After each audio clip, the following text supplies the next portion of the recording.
دوسرا اہم موضوع ہماری آج کی گفتگو کا وہ کھیلوں کی شرعی حیثیت سے متعلق ہے۔ بعض علاقوں میں بعض طرح کے کھیل رائج ہیں جس کو گیم کہا جاتا ہے، یعنی کھیل کے معنی میں جسمانی صحت اور تندرستی شریعت میں مطلوب بھی ہے اور محمود یعنی پسندیدہ بھی ہے۔ اللہ تبارک و تعالی نے بھی ایسے مومن بندوں کو پسند فرمایا ہے جو جسمانی لحاظ سے اور روحانی لحاظ سے صحت مند ہو، وہ جسمانی لحاظ سے بھی مضبوط اور طاقتور ہوں اور روحانی طور پر بھی وہ تندرست ہوں۔ روحانی طور پر تندرست ہونے کا مطلب یہ ہے کہ جو اندرونی اور باطنی بیماریاں ہیں، خباثتیں ہیں اور امراض ہیں، ان سے بھی آدمی دور ہو، اور جسمانی طور پر بھی وہ مضبوط و مستحکم ہو۔ بلکہ حضور اکرم صلی اللہ علیہ وسلم نے تو ایسے آدمی کی تعریف فرمائی ہے جو فزیکلی فٹ ہو اور جسمانی طور پر صحت مند اور مضبوط ہو، اور اس کے لیے کوشش کرتا۔ حضور اکرم صلی اللہ علیہ وسلم نے ارشاد فرمایا المؤمن القوی خیر من المؤمن الضعیف، کہ طاقتور مومن کمزور مومن کے مقابلے میں اللہ تعالیٰ کی نظر میں زیادہ محبوب ہے۔ اور جب آدمی جسمانی طور پر صحت مند ہوتا ہے، مضبوط ہوتا ہے، تو نہ صرف یہ کہ وہ عام معمولات زندگی کو صحیح طریقے سے انجام دیتا ہے، بلکہ وہ عبادات کو بھی صحیح طور پر بجا لاتا ہے۔ نماز کا تعلق جسمانی صحت کے ساتھ ہے۔ آدمی جسمانی طور پر مضبوط ہوگا تو وہ کھڑے ہو کر باقاعدہ اہتمام سے سنن و مستحبات کی رعایت کے ساتھ نماز ادا کر سکے گا، اور 2 کے بجائے 4 اور 4 کے بجائے 10 بھی پڑھنے پر وہ قادر ہوگا۔ رات کو اٹھنا اس کے لیے اتنا ہی آسان ہوگا۔ باقاعدہ صحابہ کرام میں بھی ایسے لوگوں کی مضبوط جماعت تھی جو اس کے لیے کوششیں بھی کیا کرتے تھے اور اس بات کا نہایت اہتمام بھی کیا کرتے تھے۔ اسی لیے ان کی بہادری کے اور شجاعت کے حوصلوں کے واقعات ہمیں احادیث میں ملتے ہیں۔ حضرت علی کا جب بھی نام آتا ہے تو ان کے نام کے ساتھ ضرور اس بات کا تذکرہ ہوتا ہے کہ وہ نہایت شجاعت مند تھے۔ بہت مشہور واقعہ ہے غزوہ خیبر کا۔ حضور اکرم صلی اللہ علیہ وسلم بھی اس سفر میں موجود تھے اور قلعے کا محاصرہ کیا ہوا تھا یہودیوں کے۔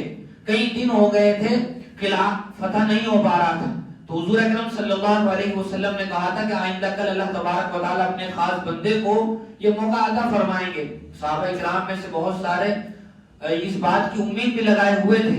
اللہ تعالیٰ نے یہ موقع حضرت علی رضی اللہ تعالیٰ عنہ کو عطا فرمایا، تو حضرت علی کم عمری کے باوجود جسمانی طور پر اس قدر مضبوط و مستحکم تھے کہ آپ نے یہودیوں کے قلعے کا مضبوط و مستحکم دروازہ اکھاڑ پھینکا تھا۔ اور ایک بہت مشہور واقعہ ہے، مرحب نامی پہلوان کو ہرا دیا تھا جس کے چرچے تھے۔ تو یہ گویا شریعت میں مطلوب بھی ہے اور پسندیدہ بھی ہے۔ اسی لیے شریعت میں ایسے کھیلوں کو پسند کیا گیا ہے کہ جن کھیلوں میں انسان کی ایکسرسائز اور ورزش ہوتی ہو۔ حضور اکرم صلی اللہ علیہ وسلم کے زمانے میں مختلف ایسے کھیل تھے جس میں گھوڑ دوڑ ہوا کرتی تھی، باقاعدہ گھوڑ سواری بہت اس وقت کا مشہور کھیل تھا۔ اسی طرح نیزہ بازی ہوا کرتی تھی، تیر اندازی ہوا کرتی تھی، اور کشتی اور پہلوانی کے بھی واقعات ملتے ہیں۔ اور اسی طرح تاریخ اسلامی میں تیراکی کے واقعات بھی ملتے ہیں کہ آدمی سوئمنگ کرتا ہے، تیرتا ہے تو اس سے جسمانی طور پر صحت مند رہتا ہے۔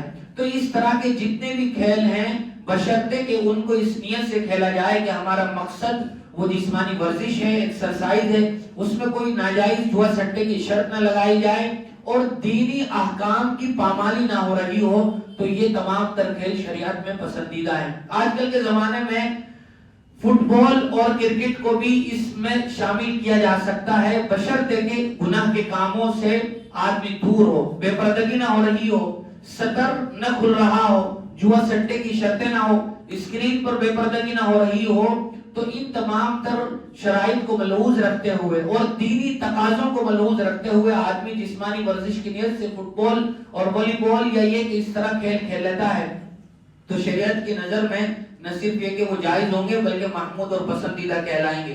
لیکن آج کل ہمارے یہاں جس طریقے سے آدمی ان کھیلوں میں مشغول ہوتا ہے تو شریعت کے احکام پامال ہوتے ہیں، آدمی اس طرح اس میں منہمک ہو جاتا ہے کہ پھر نمازیں چھوٹ رہی ہیں، ماں باپ کی نافرمانی ہو رہی، دکان و مکان اور کاروبار متاثر ہو رہا ہے، اور بسا اوقات آدمی دوسروں کے لیے تکلیف اور ایذا کا سبب بن رہا ہوتا ہے۔ تو پھر اگر ان چیزوں کو آدمی ساتھ میں کر رہا ہے تو پھر نہ صرف یہ کہ وہ جسمانی ورزش ہوگی بلکہ آدمی اپنے سر گناہ بھی تھوپ رہا ہوگا۔ ان سب کے علاوہ موجودہ دور میں جو گیم نہایت مصیبت اور جان لیوا ثابت ہو رہے ہیں وہ گیم ہیں جو آن لائن کھیلے جا رہے ہیں۔ پہلے تو آدمی کو اگر لوڈو بھی کھیلنا ہوتا تھا تو 4 آدمیوں کی ضرورت پڑتی تھی مجلس میں، لیکن اب اس آن لائن گیمنگ نے اس کو بھی ختم کر دیا ہے۔ آدمی یہاں بیٹھا ہوا امریکہ میں موجود آدمی کے ساتھ کھیل سکتا ہے۔ اور پچھلے دنوں میں جن گیموں نے بہت زیادہ ترقی کی ہے اس کا اثر ہمیں اپنے محلے پڑوس میں بھی دیکھنے میں نظر آتا ہے۔ وہ چھوٹے چھوٹے بچے جن کو اسکولوں میں ہونا چاہیے تھا، مدرسوں میں ہونا چاہیے تھا، جن کو ٹیوشن اور کوچنگ سینٹرز میں ہونا چاہیے تھا، وہ بچے باقاعدہ رات دیر تک بیٹھے ہوئے آپس میں گیم کھیل رہے ہیں۔ کوئی فری فائر کھیل رہا ہے اور کوئی دوسرے گیم کھیل رہا ہے، جس کی وجہ سے گھر والے بھی نہایت پریشان ہیں اور ان کی تعلیم اور ایجوکیشن نہایت متاثر ہو رہی ہے۔ پھر ہم بعد میں امتحانات میں ناکام ہوتے ہیں اور اس کا ٹھیکرا کسی اور پر پھوڑتے ہیں، تو بہتر ہے کہ ہم اپنے گریبان میں جھانکیں کہ ہم سے کہاں غلطیاں ہوئی ہیں۔ کتنے ہی فرصت کے قیمتی لمحات کو ہم نے آسانی کے ساتھ ضائع کر دیا ہے۔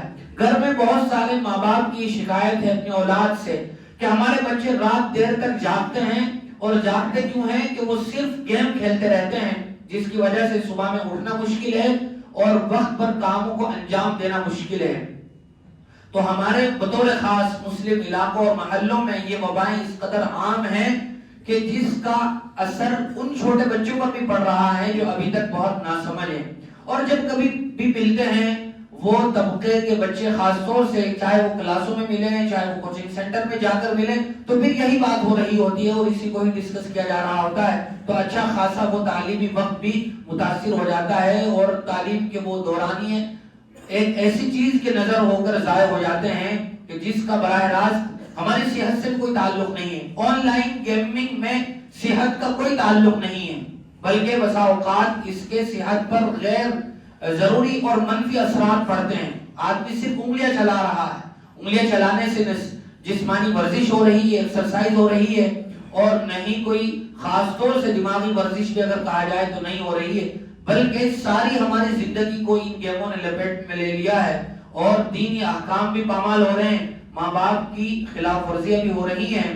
تو بہت زیادہ اہم اور ضروری ہے اس موقع پر، ابھی پتنگ بازی کا وقت آئے گا تو تعجب ہوتا ہے کہ اچھی خاصی عمر کے لوگ بھی اس کھیل میں مشغول ہوتے ہیں، اور ہر سال اخبارات میں، نیوز چینلوں میں ایسے واقعات چلتے ہیں کہ جن کی وجہ سے لوگ مر رہے ہیں۔ پچھلے سالوں میں بھی یہ واقعات آئے کہ ایک آدمی گزر رہا تھا بائک سے، کوئی ڈور لٹکی ہوئی تھی مانجے کی اور اس کی گردن پر چل گئی، گردن کٹ گئی، ہاتھ کٹ گیا۔ اسی طرح آدمی چھت پر پتنگ اڑا رہا تھا، اتنا منہمک اور مشغول ہوا کہ پتہ ہی نہیں چلا، پیچھے لڑک گیا اور گر گیا اور جان سے ہاتھ دھو بیٹھا۔ ہر سال اس طرح کے واقعات پیش آتے ہیں اور باقاعدہ بہت بڑی نقصانات کی فہرست ہے جو ہوتی ہے۔ اللہ تعالی ہم سب کو صحیح سمجھ نصیب فرمائے۔